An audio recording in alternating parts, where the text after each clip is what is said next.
Está começando mais um Acredite Se Quiser e hoje estamos voltando à nossa série de relíquias sagradas. Não é mesmo, Sr. Ufujack? É isso aí, Mr. PH. Eu tô curioso com o episódio de hoje, que não é a minha área de domínio, então eu vou aprender bastante hoje. Cara, hoje nós temos muita coisa pra falar, muita mesmo. E quem escutou o nosso último episódio ali das relíquias sagradas, já sabe do que nós vamos falar hoje, né? Até porque se o GK não tivesse aqui, ele ia falar assim, pô, PH, tá no card, todo mundo já sabe. Mas hoje nós vamos falar da Lança do Destino, ou Lança Sagrado, como queiram chamar, os dois nomes estão corretos. E nós vamos trazer o mesmo time do nosso último episódio, que foi o Santo Sudário. Então, seja bem-vindo novamente, nosso operador Joab. E aí? Olá a todos, bora mais uma vez, né, escavar essas histórias aí por trás dessas relíquias misteriosas. É isso aí. E completando nosso time, ele, o homem das informações místicas do Vaticano, senhor Roberto Munhoz. Olha só, esse título pra mim é inédito. Muito obrigado, PH. Tamo junto, meu amigo. Daqui a pouquinho, logo depois da nossa vinheta, eu vou dar 3 pulinhos para encontrar um bom bate-papo pra gente nesse episódio de hoje.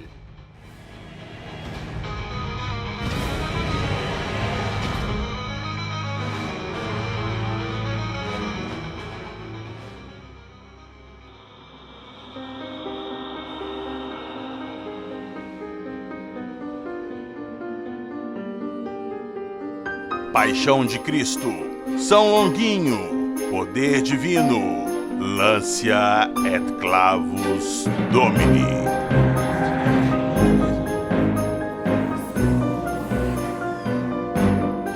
Acredite se quiser.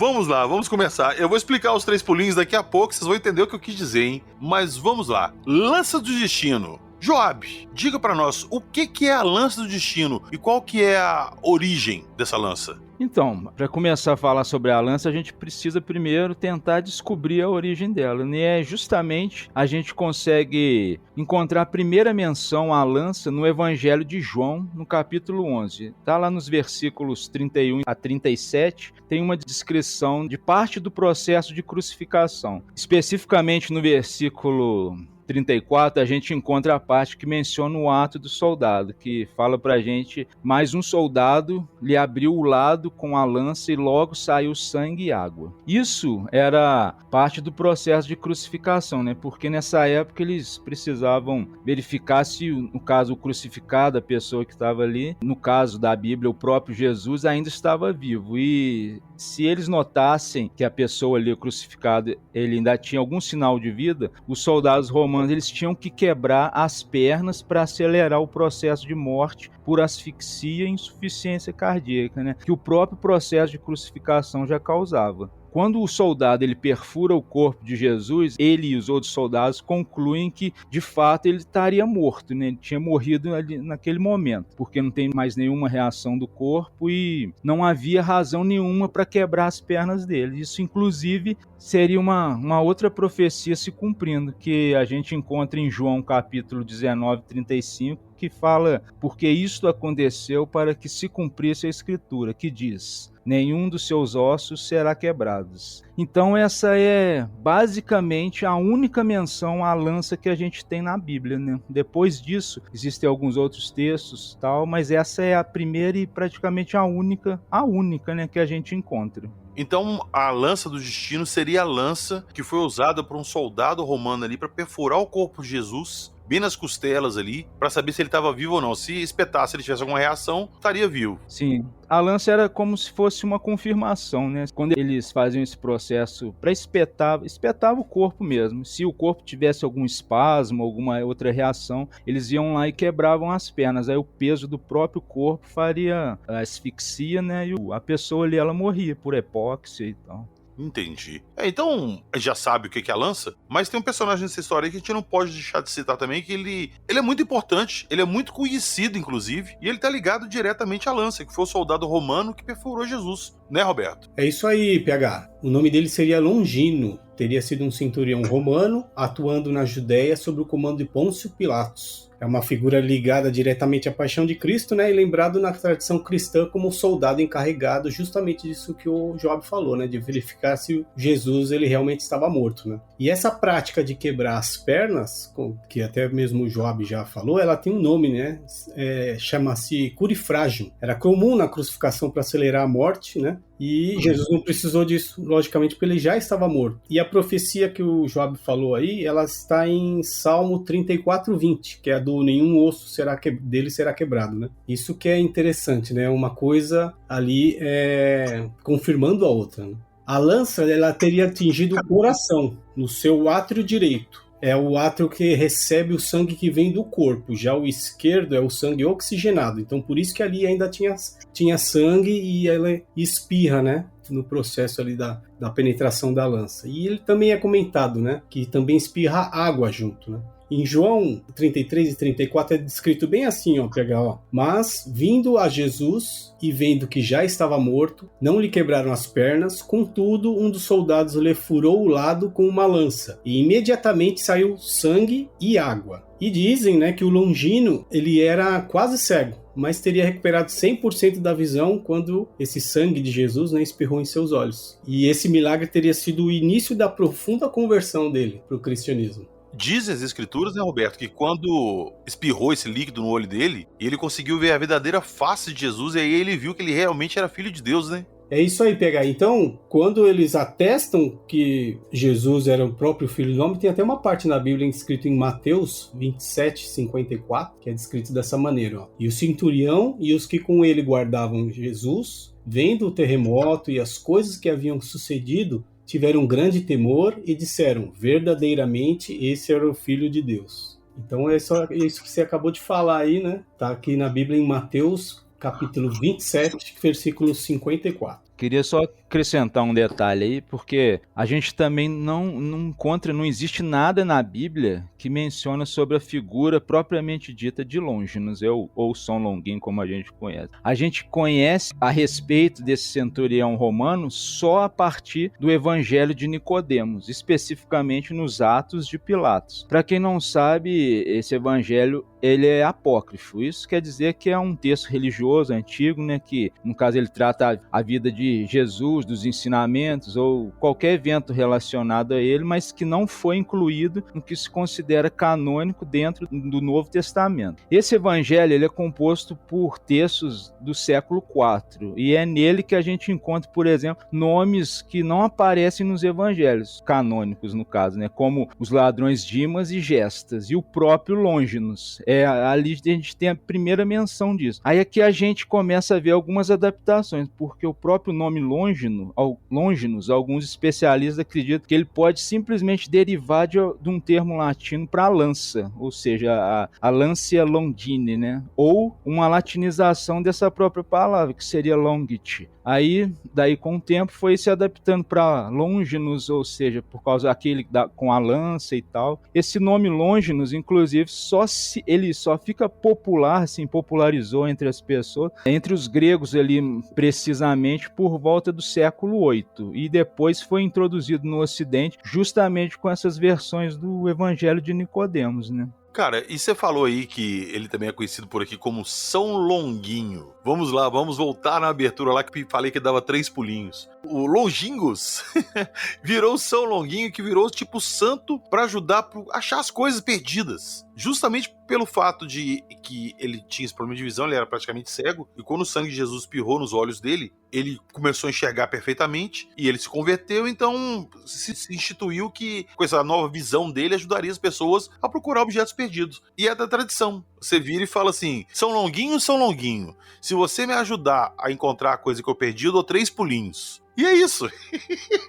É a sabedoria popular que se fez presente na nossa abertura. Vocês conhecem essa musiquinha de São Longuinho? pra pedir pra ajudar a encontrar alguma coisa. Claro que vocês conhecem. Conheço. Inclusive, essa questão sobre a cegueira, um problema de visão que é atribuída a Longinus, ela só é mencionada depois do século XI, né? Quando um escritor teológico chamado Petrus Comenstor, que inclusive era muito respeitado pelo Papa Alexandre III, ele adiciona essa questão do centurião como se ele tivesse esse problema de visão. O único detalhe é que todas as menções à cegueira ou problema de visão, elas surgiram a partir do século X. Ou seja, antes disso você não encontra nada que faça referência a essa questão de cegueira, né? Mas a gente tem essa questão dos 3 pulinhos também, né? Porque é uma história que se conta Deu e... 3 pulinhos pra tentar alcançar Jesus? Na verdade...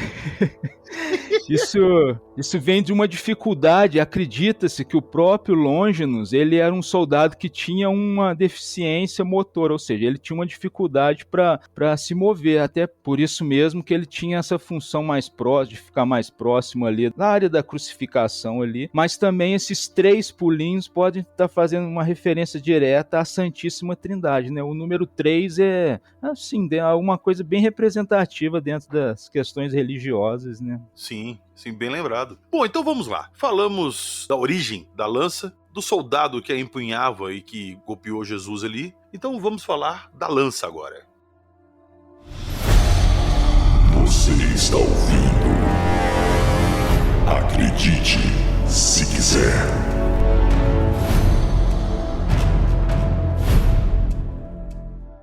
Ô Joab, eu vou jogar essa bola pra você, porque quando eu comecei a pesquisar sobre a lança pra gente gravar, eu descobri que... Eu falei no último episódio que, ao contrário das outras relíquias que a gente ia falar aqui, o Santo Sudário existia, mas as outras não. E eu entrei em choque que eu descobri que a lança sagrada existe. Segundo falam, ela está preservada na Basílica de São Pedro, na cidade do Vaticano, num altar esculpido ali, logo acima da estátua de São Longuinho. Vamos lá, Joab, a lança de São Longínquos, a lança sagrada, existe? É real? Na verdade, PH, atualmente a gente tem no mundo precisamente 4 lanças em exposição, né? Que elas são consideradas a própria lança do destino. E aí é uma variação de quem tá na posse de quem e tal, é aquela questão religiosa. A Igreja Católica, ela considera mais uma vez como um objeto de adoração e tal, mas a gente tem o que seriam 4 lanças. E pra gente falar dessa lança, antes de tudo a gente precisa entender que essa lança, no caso na época, usada lá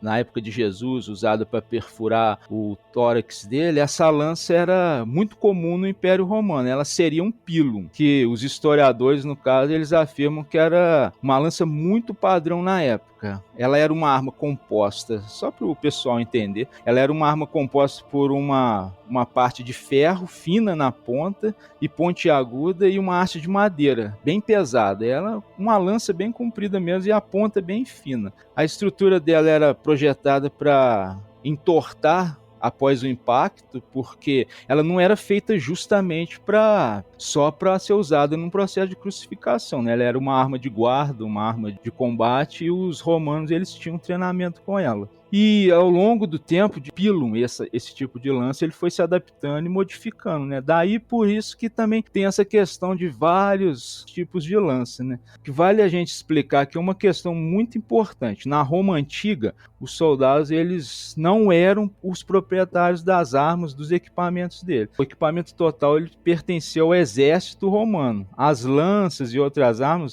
quando elas ficavam danificadas, entortavam, quebravam, elas eram derretidas para a reutilização desse material. Então, se a gente considerar essa prática militar que era muito comum na época, mesmo que o Longinus tenha se convertido após perfurar Jesus, seria altamente improvável que ele conseguisse desertar levando a lança com ele, né? Essa deserção, no caso, ali era um ato que acarretava severas punições. Não que ele não pudesse fazer isso considerando que foi uma figura real que existiu, se a gente levar por esse ponto, e se ele quisesse sair de alguma forma, ele poderia ter fugido com isso, né? Mas é só para o pessoal entender como era o processo na época, né? Porque senão fica muito assim, todo mundo tinha uma lança, sair, não era bem desse jeito. E, ô Joab, a gente comentou também no episódio de Santo Sudário que muitas relíquias sagradas, elas estão meio que interligadas. Falar da lança do destino aqui e não falar do Santo Graal não tem jeito. Porque dizem que logo depois que Jesus foi espetado com a lança, alguém, eu não vou lembrar agora se foi Maria, que chegou com um cálice ali e recolheu o sangue de Jesus no cálice, não foi isso? Tem uma história, algumas menções a essa parte do Santo Graal dizem que foi o próprio José de Arimateia que usou para coletar o sangue de Jesus, né? Ele usou o cálice ali que foi usado anteriormente na ceia. Mas esse é uma história um pouco mais longa, né? O Santo Graal, inclusive eu acho que rende um episódio interessante, hein, PH? Inclusive, meu grande amigo operador, é o nosso próximo episódio de Relíquias Sagradas. Então, todo episódio tem spoiler do próximo. Então, o próximo, já sabem, vai ser do Santo Graal, que é, putz, pra mim é uma história muito legal e é impossível eu falar do Santo Graal e não falar do último filme de Indiana Jones. O último que eu falo real, que é a Última Cruzada. Mas isso é papo para um outro episódio. Vamos lá. Você falou aí, Joab, que as lanças eram todas do exército romano, não eram dos soldados, nem de ninguém em particular ali. Logo depois da crucificação, então, qual foi o destino da lança? Ela foi guardada no depósito, alguém identificou que era ela? E como que se criou essa mística em torno da lança? Então, aí a gente entra novamente naquela questão do simbolismo de objetos sagrados, né? A gente tem um hiato ali de anos onde você não fica sabendo nada sobre o que aconteceu com determinados objetos. E a lança é a mesma coisa. Ela só vai surgir na mão de alguns imperadores, reis, conquistadores, séculos mais tarde. E aí são as variações dessa lança. Não tem registro dela ali próximo da época de Jesus? Não, justamente por causa desse ponto. Ela surge ali no século IV, com 4, 5, com as histórias depois do próprio Evangelho de Nicodemos, né? Ele que vai dando força a essas personalidades da época de Jesus, objetos que se tornaram partes da própria história de Jesus. Então a gente não tem contemporânea a Jesus e logo depois da sua morte a gente não tem registro nenhum assim. Tem alguns textos, algumas coisas que a gente encontra de alguns estudos arqueológicos e tal, mas não é nenhuma evidência robusta que prove que aquilo de fato existiu, né? Cara, então vamos lá. Vamos falar agora da parte mística da lança. Porque, segundo conta as histórias, os mitos, os escritos antigos, eu não sei nem se isso está em escrituras antigas ou se isso aí tem uma outra origem. Você pode até falar disso pra gente, Joab. Mas dizem que a lança do destino, ela tinha poderes mágicos, que quem a possuísse teria o poder sobre os destinos do mundo. Mas caso a pessoa que a possuísse a perdesse, encontraria derrota e morte. De onde que veio essa história desse poder sobrenatural da lança? A lança, segundo o que se conta sobre ela, e é justamente nesse ponto, no período de conquistas territoriais, nos primeiros séculos ali, ela foi saltando de mão em mão. E por causa disso, ela acabou ganhando esse nome de lança do destino. E que, no caso, ela seria um objeto extremamente poderoso e que funcionaria como uma fonte de poder místico, sobrenatural, e que daria poder praticamente ilimitado ao portador dela.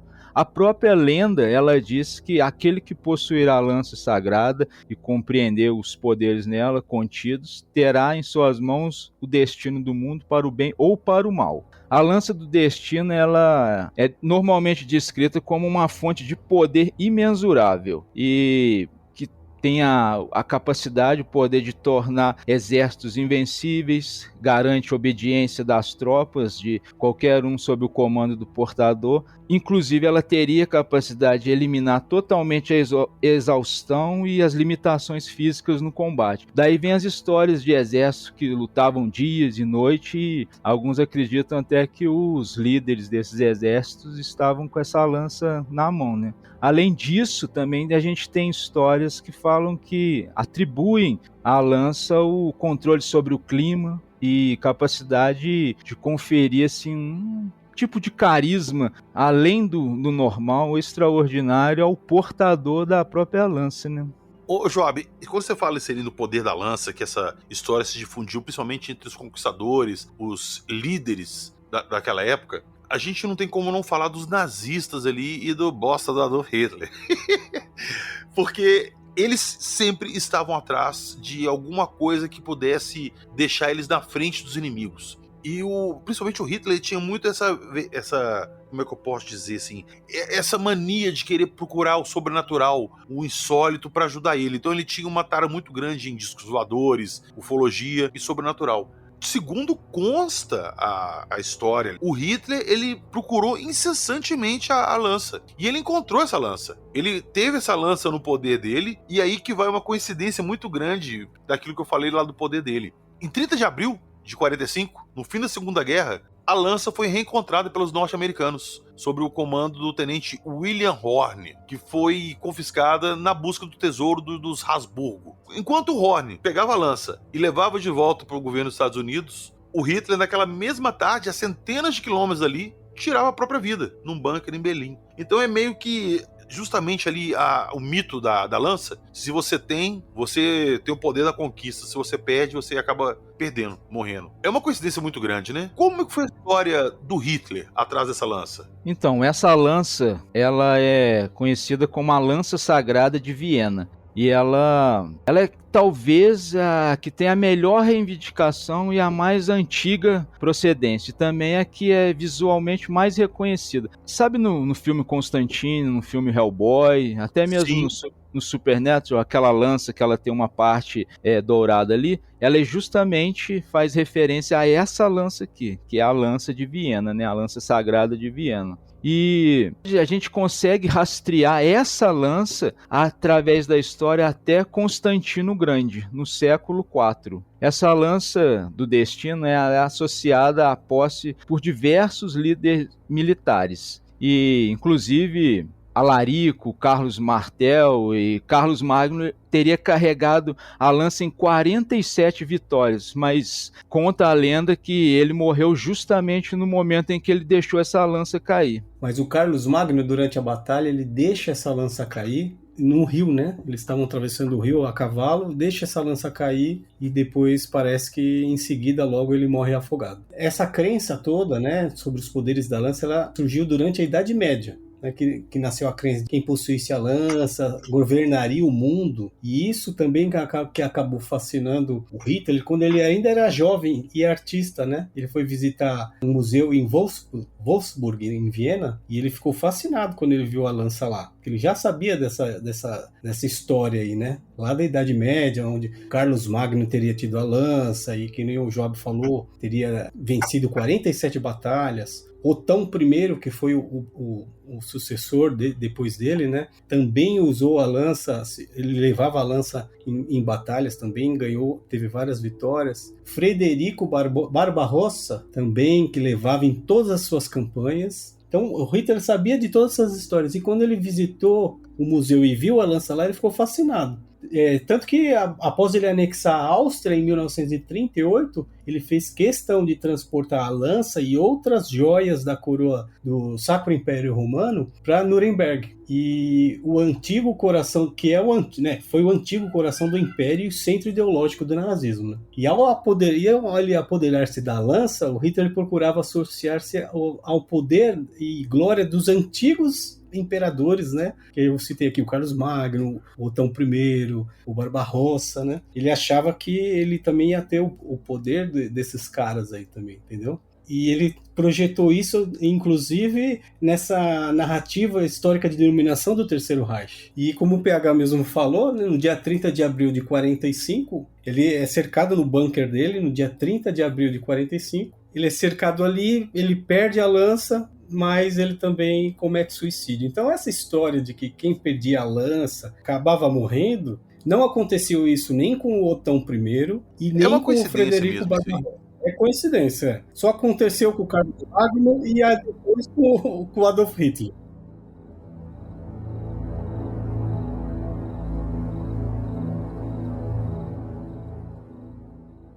Sabe o que eu queria falar? Porque eu vi que o Joab até comentou ali sobre o significado, né, do nome Longino ou Longinius significar lança, né? Realmente, ele deriva da palavra grega lonche, né? Lança. E sabe o que eu acho, cara? Isso aí é achismo da minha cabeça, aí vocês veem se tem alguma coisa a ver. Eu acho que é assim, cara, quando foram escrever sobre as pessoas que estavam ali participando ali, né, da crucificação de Jesus, e até o Joab falou que entrou no Evangelho Apócrifo, né? Eu acho que até não tinha o nome dele, falaram assim, ele era o cara da lança. Eu pensei nisso. Acho que tem o cara da lança, o cara do chicote, né, o cara dos pregos, entendeu? Eu acho que pode ter sido uma coisa nesse sentido aí.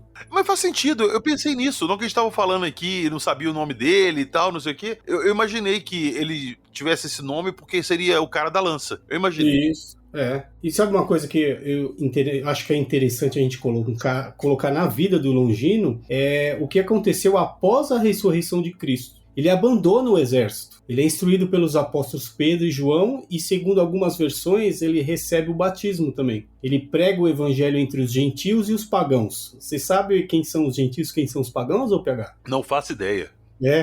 Os gentios na Bíblia é toda pessoa que não é judia. Eles eram vistos como estrangeiros. E os pagãos é os que não são nem judeus, nem cristãos. E eles os caras que eram politeístas, que tinham práticas religiosas diferentes. A gente sempre associa os pagões àquelas pessoas que não têm crença nenhuma, que são os caras que estão lá pra acordar Satanás. A gente sempre tem essa ideia. Na verdade, esses eram os caras que eram politeístas, né? Aqueles caras que adoravam deuses, por exemplo, da natureza, né? Sei lá, o deus Sol, o deus Lua. Eu não sei porque essa parte eu não estudei. Mas é isso aí, a gente sempre ouve falar na Bíblia, né? Os gentios, os pagãos. Então era isso. E durante a perseguição aos cristãos sobre o império de Caio César, né? O famoso Calígula, foi denunciado às autoridades por ter abandonado o exército e pregado a fé cristã. Os soldados enviados para matá-lo não sabiam quem ele era, né, o Longino. E o próprio Longino acolheu eles na sua casa. E aí chegou a noite, ele se revelou. Falou assim, vocês estão procurando o Longino? O Longino sou eu. sou o cara da lança. Eu sou o cara disso. Eu sou o cara da lança que abandonei o exército. E aí, durante a noite, ele se revela e os caras falam assim, não, a gente não vai te matar, você deu comida, abrigo pra gente, tudo, né? Aí ele faz questão, ele fala assim, não, vocês vieram aqui pra cumprir uma missão, podem cumprir. E tem uma frase que teria sido ligada aí, que é essa frase assim, cumpri meu dever diante de Deus, agora o Senhor me chama ao descanso. E aí, os soldados, mesmo impressionados, não querendo matá-lo, executam a ordem de Calígula, que era para decapitá-lo. E aí ele é sepultado na aldeia onde ele estava ali escondido, né, pregando ali o cristianismo escondido, porque os cristãos estavam sendo perseguidos naquela época. E isso foi em volta ali do ano 45 ou 50 depois de Cristo. Só queria falar isso aí porque a gente depois já foi falando da lança, mas é legal a gente ver por que ele acabou virando São Longínio, e aqui no Brasil a gente abrasileirou a palavra como São Longuinho, né? Então, a gente também tem um texto pseudepígrafo, que, para quem não sabe, é um texto ou um documento, né, que ele tem uma autoria atribuída a uma figura histórica, seja ela quem for, ou mesmo alguém que tinha um grande nome numa época, e que alguns acreditam que seja uma documentação legítima, mas de fato não é.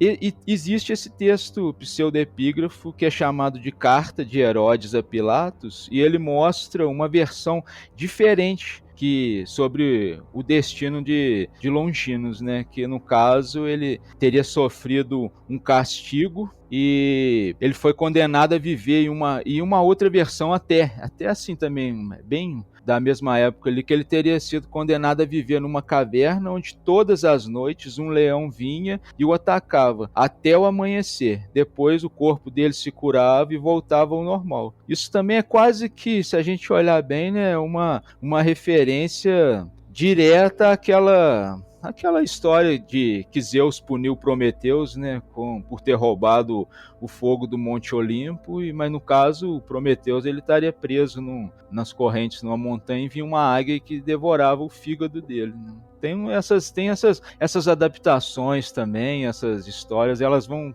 pegando elementos de uma, de outra, então falar qual que é a verdadeira é muito complicado. E, cara, voltando aqui nos nazistas, Joab, eu lembro que eu vi um documentário uma vez no History Channel que falava justamente dessa parte do nazismo aí. E uma coisa, assim, que fica bem evidenciada é que eles viajavam demais na maionese. Mas muito, muito. Por quê? Porque em 112% do tempo deles, de existência, todo o partido nazista, inclusive população da Alemanha na época ali, ela era toda viciada em metanfetamina, chamada Pervitin. Vocês conhecem essa história? Vocês sabem dessa história? Sim, eu Sim, já mais ouvi ou menos. algo. Pois é, inclusive eu quero até já deixar aqui a dica que eu vou voltar num episódio à parte sobre essa história com o Dr. Arthur Gatti. Mas resumindo, o Partido Nazista ali, eles estimulavam o uso de metanfetamina porque eles achavam que dava vigor às pessoas, estimulava o raciocínio, estimulava a pessoa a pensar, criar soluções para as coisas, quando na verdade estava todo mundo doidão demais e viajando. E eles não tinham fome, não tinham sono, e isso deixava eles assim, noites acordadas, atravessando terrenos inimigos e adentrando para dentro dos países que eles estavam querendo conquistar. O Partido Nazista ele era muito conhecido ali pela força de expansão dele, mas era por isso, eles estavam tudo à base de metanfetamina, cara, tudo viajando, tudo doidão. E uma das coisas que fortalecia isso no Hitler é que ele achava que essa força que eles tinham ali nas invasões era por causa da lança, que a lança estava em poder dele e eles seriam invencíveis. Quando não, era tudo uma viagem de nóia, entendeu? A gente conhece essa história de Hitler ligado à lança do destino justamente por causa de um livro de 1973 que chama justamente The Spear of Destiny, que ele foi escrito pelo um cara que é escritor de ocultismo e tal, o Trevor Ravenscroft. Então o Hitler tem essa ligação com o ocultismo, o nazismo tem essa ligação com ocultismo extraordinário, sobrenatural no caso, justamente por causa desses escritos relativos ao ocultismo, né? A gente encontra vários livros, até a ficção hoje em dia ela usa muito disso, de que já tinham bases na Antártida. A gente já até falou num episódio sobre bases secretas e tal, que existe essa lenda de uma base na Antártida, então tá sempre alguma coisa envolvida com esse pessoal. Sim, inclusive no Partido Nazista ali tinha um departamento chamado Sociedade Thule, que era basicamente um departamento ali criado para estudar o sobrenatural e o insólito dentro do Partido Nazista. Ele é até citado no Hellboy, no primeiro filme do Hellboy do Guilherme Del Toro, quando eles estão tentando abrir o portal do inferno e trazer o Amon Horror. É esse o nome do Hellboy, né, Joab? Sim. É a Sociedade Thule, que tá ali tentando abrir um portal pro inferno. Então, tem essa referência. Nós vamos falar disso mais pra frente ainda. Eu não gosto muito de ficar falando de nazistas, não, que eu acho eles uns tremendos bosta. Mas Sim. Tinha muita atrocidade, tinha muita merda, muita, mais do que qualquer pessoa consegue imaginar. Mas eles tinham esse lado sobrenatural e que eles pesquisaram muita coisa interessante. Então, mais pra frente, nós vamos voltar a falar dessa turma de Zé Bunda. Mas vamos lá, vamos continuar. O Hitler conseguiu essa lança aonde, Joab? Ele invadiu lá a cidade que tinha a lança, invadiu a Áustria lá e tomou pra ele? Ou foi uma procura arqueológica e tal que ele acabou achando? Então, esse livro que eu mencionei, The Spear of Destiny, ele fala ali que em setembro de 1912, ou algumas coisas na história falam que foi num período diferente, mas baseando pelo livro, seria em setembro de 1912, o jovem Hitler, né, ele visitou o museu, e no caso ele estava acompanhado de alguém na época que tinha um renome ali e tal, e ele ficou sabendo sobre o histórico e o poder da lança, que ela estava em exposição ali. Nesse momento ali, o Hitler ele ficou contemplando e, segundo dizem, ele sentiu uma conexão quase mística entre ele e as gerações de conquistadores anteriores, né? Aí aquilo ali, segundo consta no próprio livro, ativou alguma coisa nele e ele de todo jeito queria aquela lança. Então, ali em 14 de março de 1938, vocês já falaram ali, mas só para reforçar aqui para o pessoal, ele anexou o estado da Áustria e ordenou que a lança e todo o restante da coleção do Habsburgo fosse enviada diretamente para a cidade de Nuremberg. E em outubro de 1944, o lado dos aliados, eles acabaram tendo sucesso naquela região ali, e a lança ela foi movida para um cofre subterrâneo, que foi justamente construído para proteger de bombardeio pesado. E no dia 30 de abril, consta que por volta das 14 horas, as forças elas conseguiram avançar e acabaram tomando, as forças americanas no caso, né, elas acabaram tomando posse da lança novamente. E, na sequência, consta que o Hitler acabou morrendo, né, ele suicidou. A lança depois ela foi devolvida ao museu e permanece até hoje. Você está ouvindo? Acredite se quiser.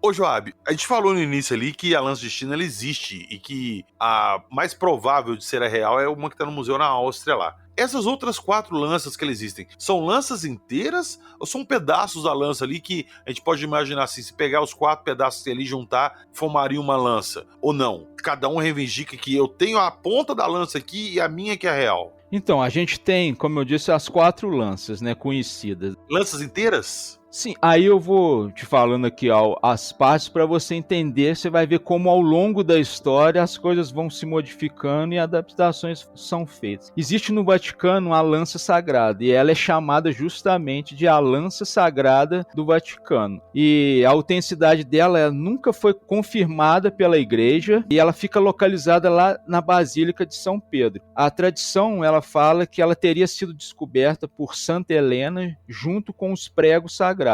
Pregos da cruz e tal. E a própria cruz, a verdadeira cruz, sendo posteriormente escondida em Antioquia. Os registros históricos, eles mencionam que em Jerusalém, no século VII, ela teria sido capturada pelos persas e posteriormente a ponta foi levada para Constantinopla, chegando a ser presenteada a São Luís da França, antes de se perder durante a Revolução Francesa. A maior parte da lança foi vista em Jerusalém por volta de 670. Depois ela foi levada para Constantinopla por volta ali do século VIII e tal. No século XV, a relíquia de Constantinopla caiu nas mãos dos turcos e foi enviada pelo Sultão Bayezid II ao Papa Inocêncio VIII. O Papa Bento XIV, ele comparou um desenho da ponta de lança, de uma lança de Paris, com a relíquia maior que estava em Roma. E assim ele concluiu que as duas formavam originalmente a mesma lança. Desde então, essa lança permanece em Roma em exibição lá na Basílica de São Pedro. Essa lança, inclusive, ela já teve outros portadores ao longo da história. Assim, acreditam, por causa de alguns relatos, algumas histórias, algumas coisas. O primeiro a portar ela teria sido o rei da Armênia Ocidental, Khosrov II. Ali por volta de 237, até 290. Depois seria a própria Santa Helena e alguns outros ali. O último a ter ela de posse seria o Papa Bento XIV. Aí a gente chega na lança de Viena, né? Que a gente já comentou que estaria diretamente ligada com os nazistas, com Hitler. E essa lança, ela é diferente. A gente tem uns detalhes dela. Talvez ela seja, como eu já disse anteriormente, a mais bem documentada, né? Porque, inclusive, ela já foi referenciada várias vezes no cinema. E ela fica exposta no Tesouro Imperial de Hofburg. Ela é a ponta de uma lança carolíngia, ou seja, do Império Carolíngio, né? Ela tem a haste dela, ela tinha uma haste, mas se perdeu com o tempo e no século XI, Conrado II encomendou a cruz imperial para servir como um relicário, porque depois a gente deixa umas fotos lá no Instagram para o pessoal ver a diferença em cada uma delas e dá para ver que tem alguns detalhes mesmo. No século XIV, Carlos IV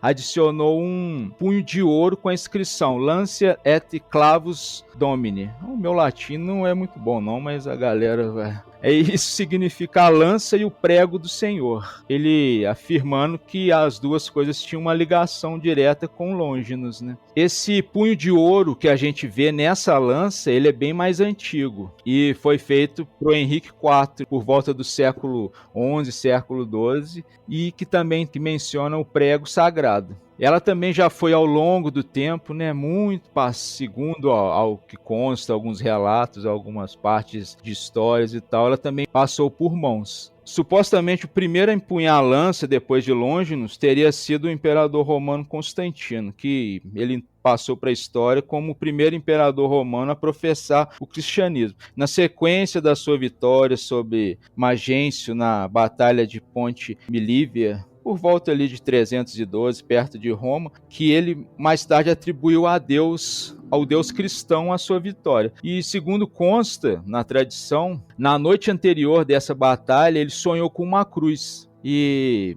Alguns alegam que ele teria visto uma cruz no céu e tal, aí já entra uma parte já de versões, né? E nela estava escrito uma frase que pode ser traduzida como: com este sinal vencerás. E pela manhã antes da batalha, ele mandou que uma cruz fosse pintada nos escudos de todos os soldados, e ele conseguiu uma vitória gigantesca sobre os inimigos dele. Somando a isso, a ideia é que ele possuía a lança do destino. Então tem esse misticismo ligado ao divino e tal, com a lança, justamente por causa desses imperadores, desses conquistadores, que eles usavam de artifícios, até mesmo para manipular as tropas. Imagina você ali naquela época, um líder poderoso fala que está portando algo que é sagrado, que ele foi escolhido, a tropa dele receberia até entre aspas, né, um gás superior para morrer, lutar por ele, né?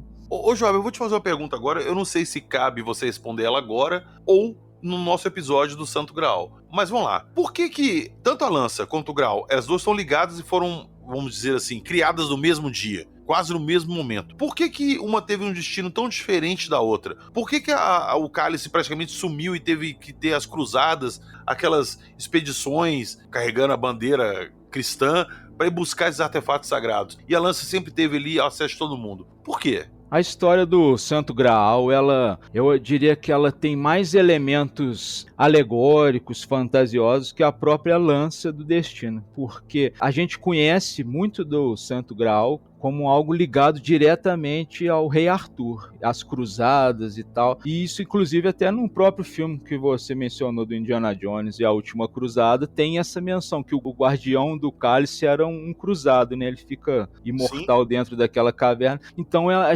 e muito disso vem de livros antigos, eles foram colocando essa parte basicamente ligada ao rei Arthur. Então a gente conhece a história do Santo Graal justamente por causa toda essa literatura inglesa ali e tal, que menciona essa busca incessante pelo Santo Graal. E o Santo Graal, também já adiantando um pouco pro pessoal aqui, ele vai nessa mesma vibe da lança, que existem várias versões do Santo Graal, né? Cara, tudo tem várias versões. Inclusive, quando eu tava pesquisando das relíquias sagradas, todo mundo tem um pedaço. Só tem um tanto de pedaço da Arca de Noé, um tanto de pedaço da cruz, um tanto de prego, um tanto de coroa de espinho. Nós vamos falar disso num outro episódio. Mas vamos lá. A parte interessante. Foi feito algum teste nessas lanças aí pra tentar fazer datação, alguma coisa nesse sentido, ou não? Elas estão lá só pelo fato de vocês têm que acreditar e é isso? Sim, inclusive a gente tem a lança sagrada de Antioquia, falar dela também aqui, depois falo até da próxima.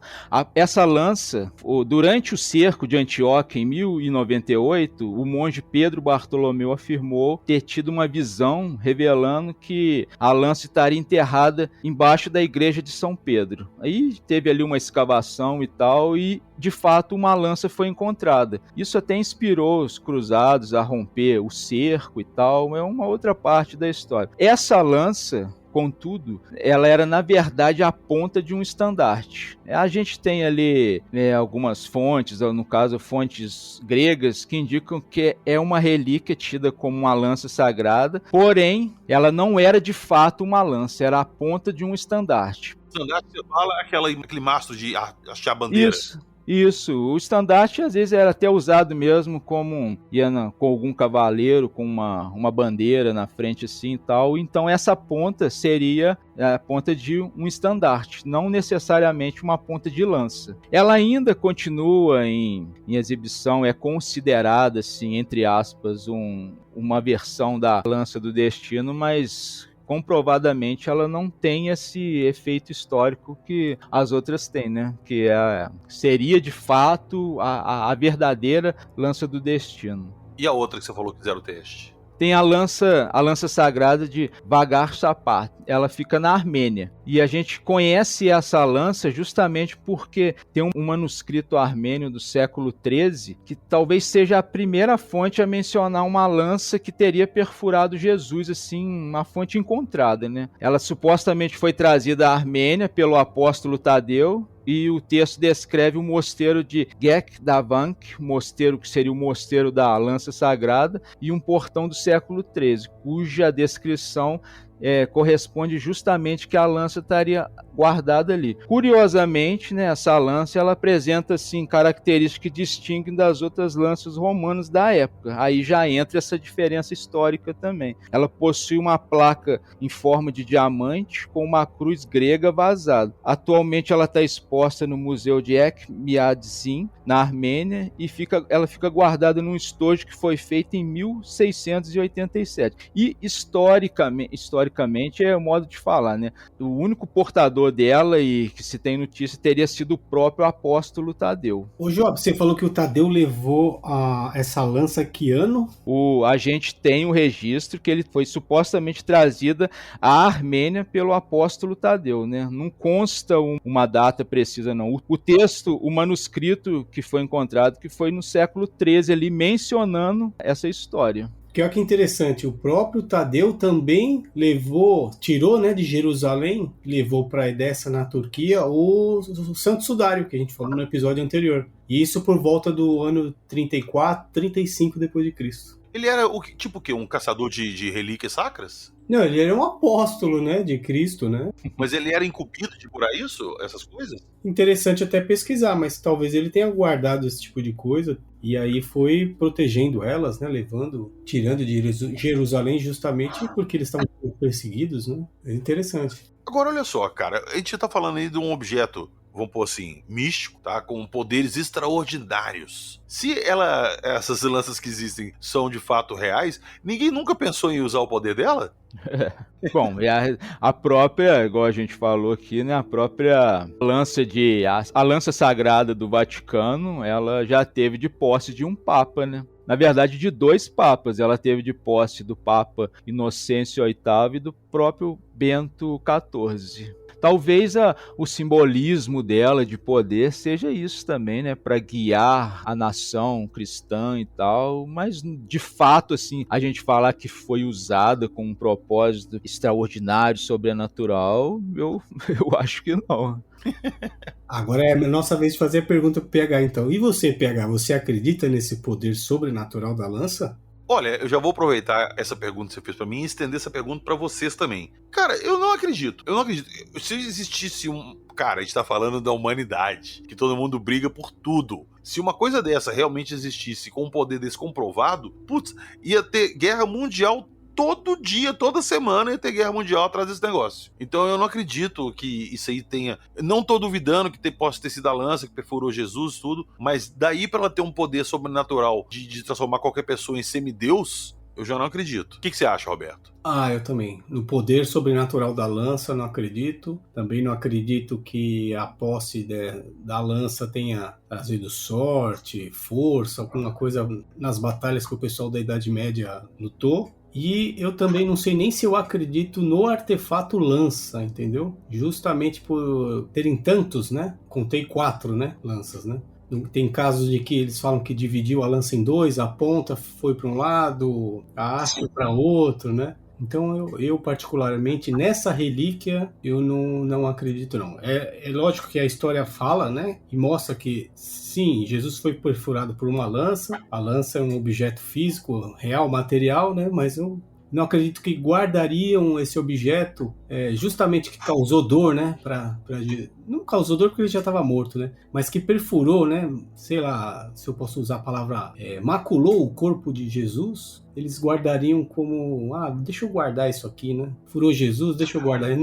Eu acho que é até meio mórbido, sabe? Ô Roberto, eu fico pensando o seguinte, que eles não tinham essa visão de Jesus que o mundo católico tem. Não tinham, tanto que eles estavam matando Jesus ali. Então, pra mim, não faz sentido os próprios, como o Joab citou que o armamento era do exército romano, não faz sentido eles pegarem essa lança específica e guardar num lugar separado e falar assim, guarda separado, que essa aí foi a lança que furou ele. Não faz sentido. Isso aí, então, concordo com você. E o próprio Longino, na hora ali, que ele é curado da cegueira, ele se converte, né? Então, pô, imagina assim, mesma coisa você guardar um negócio que feriu alguém e você pega um remorso sobre aquele objeto, sabe? Sei lá.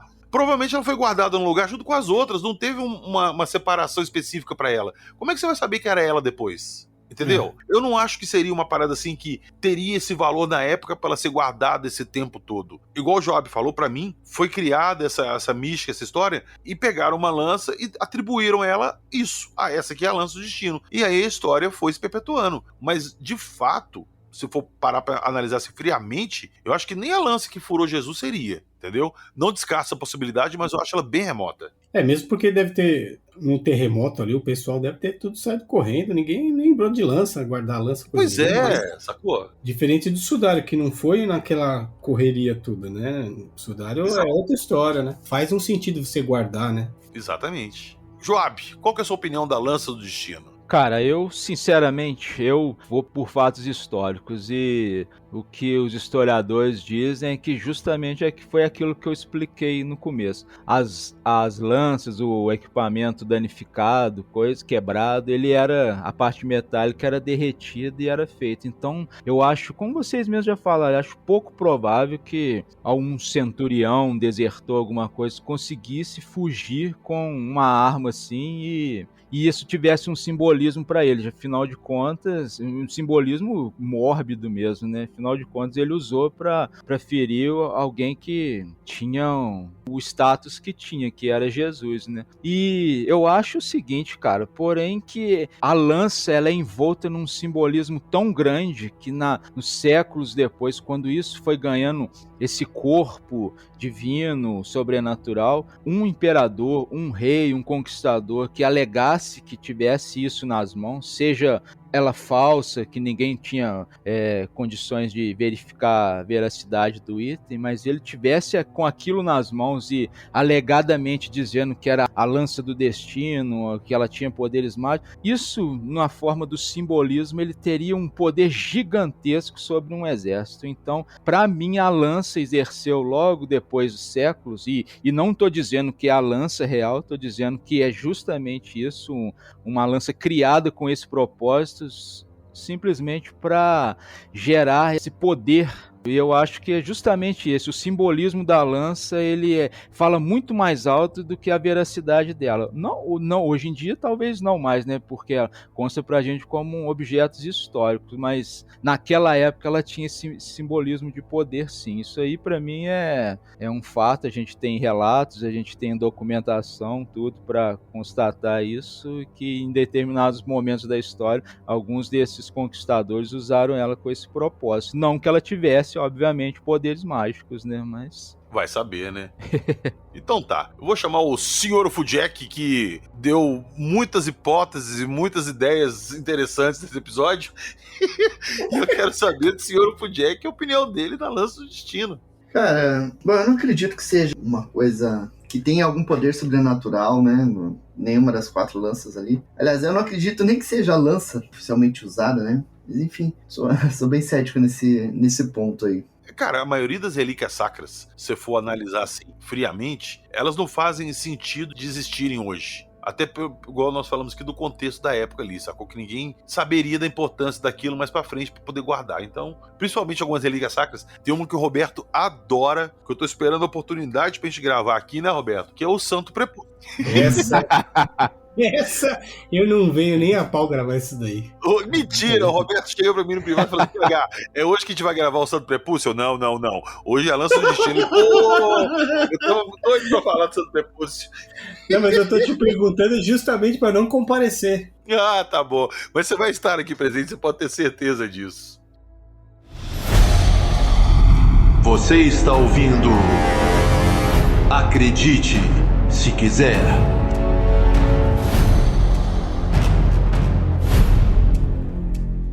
Eu gostaria de agradecer todo mundo aqui hoje, a presença de vocês. Valeu. Nosso segundo episódio aí de Relíquias Sacras. Voltaremos em breve aí com a história do Santo Graal. E até lá, agradecer meus companheiros de bancada aqui. Valeu demais esse bate-papo. Tamo junto. Eu tô aproveitando assim para aprender muito sobre essas Relíquias Sacras com vocês aí, porque não era uma coisa que eu conhecia tão a fundo assim. E aí eu tô tendo uma visão mais diferente dessas relíquias agora. Então, Joab, operador, meu grande amigo, valeu demais a presença aqui. Tamo junto. Eu que agradeço, meu amigo. E precisando, a gente tá aí, né? Mais uma vez, lembrando o pessoal que a gente tá aqui conversando sobre o que a gente conhece, o que a gente pesquisa e sem ofender a fé e crença de ninguém, né, PH? Porque polêmicas acontecem, mas aqui a gente se baseia apenas no que a gente conhece e que tá por aí espalhado. No mais, até o próximo episódio com mais algumas histórias sobre mais uma relíquia, né?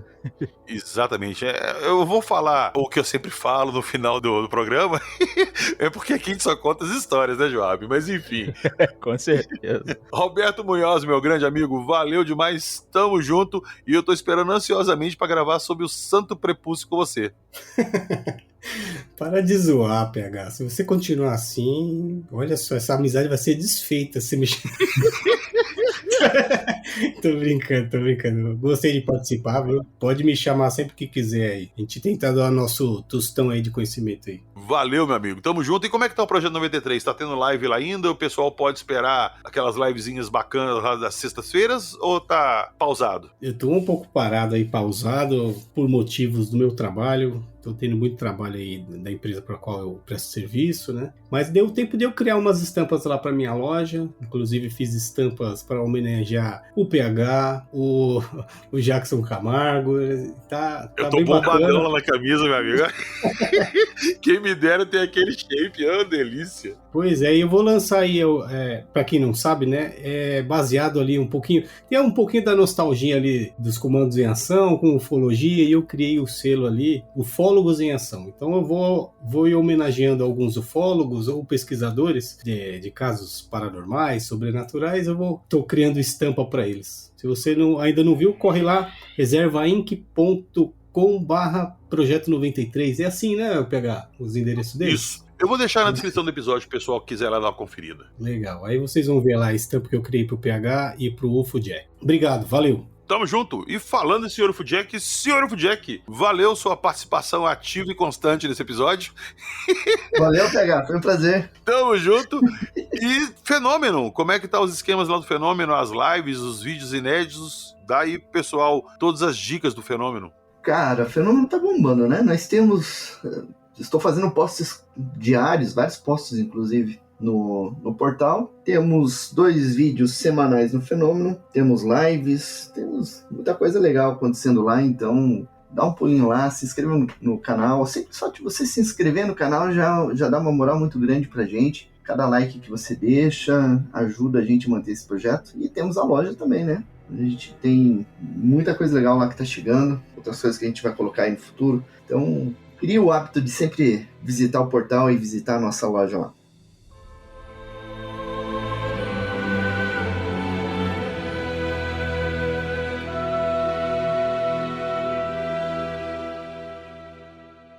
Eu vou deixar na descrição do episódio para vocês o link lá da loja do Roberto com essas camisas, pra vocês verem eu bombadão lá, fortão.